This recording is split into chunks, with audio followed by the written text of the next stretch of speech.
की प्राप्ति होती है। गणेश भगवान भी बहुत दयालु हैं। बोल गणेश भगवान की जय।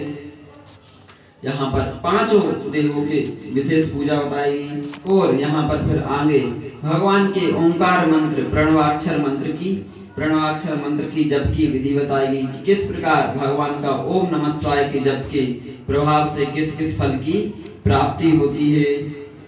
जो प्रणव 5 अंकों का जो 5 जो शब्दों का भगवान का मंत्र है ओम नमः शिवाय, इसके जप से भगवान की बहुत अभिष्ट फल की प्राप्ति होती है। नूतनम तो करोतु ते प्रणम विदुराम वधाम प्रणम दित्यस्प्रोक्तम सूक्ष्मम स्थूलाक्षतम। भगवान का जो पंचाक्षर मंत्र है उससे बहुत ही अभिष्ट फल की प्राप्ति होती है और जो पाप हैं वे तत्क्षण नाश हो जाते हैं। ओम नमः शिवाय के जाप करने से ही अनंतरम पुनष्टम सहस्त्रम दत्तेन नित्य सिद्धो भवेत् पुनः। और जिसने यदि 1 करोड़ भगवान का 1 करोड़ यदि जाप किया तो वह तो उसको तो भगवान बहुत प्रसन्न हो जाते हैं, उसको भी अभिष्ट फल की प्राप्ति होती है। जो उसकी मन की कामना होती है वही उसको प्राप्ति होती है। और काशी विश्वनाथ भगवान की जय।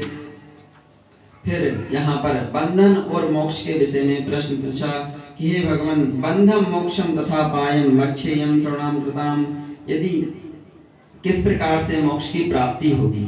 मोक्ष की प्राप्ति, क्योंकि मोक्ष केवल भगवान शंकर ही दे सकते हैं और भगवान नारायण हरि भक्ति भी भगवान शंकर ही दे सकते हैं।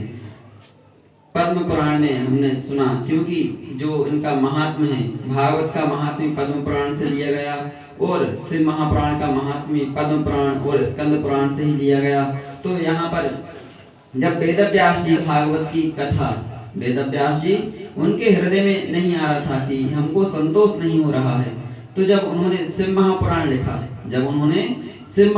लिखा तभी उनको श्रीमद् भागवत लिखने की उनको हृदय में आई। जब तक शंकर भगवान की भक्ति नहीं होगी तब तक भगवान नारायण की भक्ति हमारे हृदय में आने वाली नहीं है। इसलिए शंकर भगवान की भक्ति बहुत आवश्यक है। बिना शंकर के भगवान नारायण प्रसन्न होने वाले नहीं हैं। काशी विश्वनाथ भगवान की जय। प्रकृत्याष्टम बंधेयम मध्यो जीवोच्यते प्रकृत्याधनबंधनो निमक्तो मुक्तोच्यते। अब मैं बंधन और मोक्ष के लक्षण, मुक्ति के उपाय आपसे कहता हूँ। मुक्ति केवल भगवान शंकर ही दे सकते हैं और जो भगवान शंकर की भक्ति करेंगे उनको मुक्ति सहजता में ही, उनको मोक्ष सहजता में प्राप्त हो जाएगा। क्योंकि 1 लोटा जल से ही प्रसन्न होने वाले भगवान शंकर हैं। जो अन्य देवताओं की तो बहुत पूजन की विधियां हैं, परंतु भगवान शंकर 1 लोटा जल से ही प्रसन्न होने वाले हैं। हर हर महादेव। शिव प्रसादम कर्माद्यम कर्मेणम सुसंभवेत् कर्मारम्भ्यम प्रकृत्यम यदा सर्वं वसंभवम्। जो भगवान को प्रसन्न के लिए कोई यदि हृदय कामना से यदि कोई भी तत्क्षण कुछ भी यदि फल यदि वह चाहता है, मन और भाव से यदि भगवान को अक्षत ही समर्पित कर दे तो भगवान शंकर उससे भी प्रसन्न हो जाते हैं। परंतु अक्षत जो हो, अक्षत अच्छे होने चाहिए, टूटे नहीं होने चाहिए। भगवान शंकर को जो अक्षत है वह पूर्ण रूप, उनका अच्छा रूप होना चाहिए और सीधे होने चाहिए। टूटे फूटे अक्षत नहीं होने चाहिए, सीधे अक्षत होने चाहिए। उसी से भगवान शंकर प्रसन्न होते हैं। अतम शिव प्रसादार्थम कृत्ये पूजयेत् तम शिव क्रियाया शिव मंत्रम जपायाम सदा। जो जिसने भी भगवान शंकर के करोड़ों मंत्र का जाप किया है वह तो मानो दर्शनीय योग्य है, वह तो पूजनीय है। फिर भगवान शंकर उसको शिवलोक की ही प्राप्ति होती है। काशी विश्वनाथ भगवान की जय। और तिलादीनां च द्रव्याणां वस्त्रादीनां तथैव च परिशिष्टानि वस्त्रां शुद्धिरिश्चितां कृतां। जो भगवान शंकर की पूजा, जिसमें यदि भगवान शंकर की पूजा की है और जिस ब्राह्मण ने पूजा करवाई उसको वस्त्रादीनां तथैव च, वस्त्र यदि उसको दे दिए तो उससे भगवान शंकर इतने प्रसन्न होते हैं कि उसमें भगवान नारायण का वैकुंठ लोक ही उसको प्रदान कर देते हैं। इतने प्रसन्न भगवान शंकर हो जाते हैं, सहजता में प्रसन्न होने वाले, सहजता में। अन्यथा तो कितना कितना पुण्य करना पड़ेगा तब वैकुंठ लोक की प्राप्ति होगी। तब वैकुंठ लोक सहज नहीं है, बहुत बहुत पुण्य करने पड़ते हैं तब वैकुंठ लोक की प्राप्ति होती है। तो यहाँ श्लोक बद्धाया वस्त्रादीनाम तथैव च ब्राह्मणस्य तद्रूपम, जिस ब्राह्मण ने रुद्र अभिषेक करवाया उसको यदि वस्त्र दान दे दिए, उसको वस्त्र दान दिया तो भगवान शंकर सहजता में ही वैकुंठ लोक, भले ही उसके पुण्य ना हो, यदि वस्त्र से ही भगवान शंकर वैकुंठ लोक की उसको प्राप्ति हो जाती है।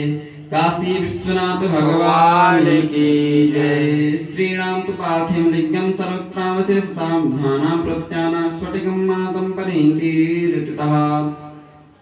माताओं के विषय में भी आया कि माताएं भी भगवान शंकर की पूजन कर सकती हैं, और यदि वह मन और भाव से भगवान की पार्थिव लिंग यदि हाथों से स्वयं बना करके पूजा करें तो भगवान शंकर बहुत जल्द प्रसन्न होने वाले हैं, और उनको जो उनकी मन की कामना है।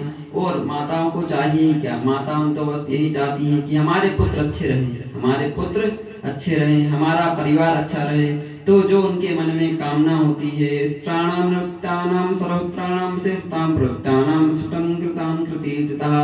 माताओं ने भी भगवान शंकर की पूजा की और हाथों से शिवलिंग बनाया, उससे भगवान बहुत प्रसन्न होते हैं और अभिष्ट फल देते हैं। जो उनकी मनोकामना होती है वही फल भगवान शंकर उनको ही देते हैं। काशी विश्वनाथ भगवान की जय। ब्रह्मापि स्वयं निर्माल्यामृतधारे भक्षित्यास्यं सर्वपापप्रणश्यति। अब भगवान शंकर की यहाँ बिल्वपत्र की महिमा भी बताई, भगवान शंकर की बिल्वपत्र की महिमा बताई। जो भी यदि बिल्वपत्र में यहाँ बताया कि बिल्व मूले जलयस्तु मूधानि सुच्यति, बिल्व पत्र जो बिल्व का वृक्ष है उसके नीचे तो समस्त तीर्थ निवास करते हैं, उसके नीचे समस्त तीर्थ निवास करते हैं। और जो बिल्व पत्र के वृक्ष में यदि जल चढ़ाया और वह जल नेत्रों से लगाया, समझो कि उसने समस्त तीर्थों का स्नान कर लिया, समस्त तीर्थों का स्नान कर लिया। इतना फल बिल्वपत्र के वृक्ष का बताया। और यदि बिल्वपत्र के वृक्ष के जहाँ भगवान की कथा हो रही हो और जहाँ बिल्वपत्र हो तो वहां तो समझो कि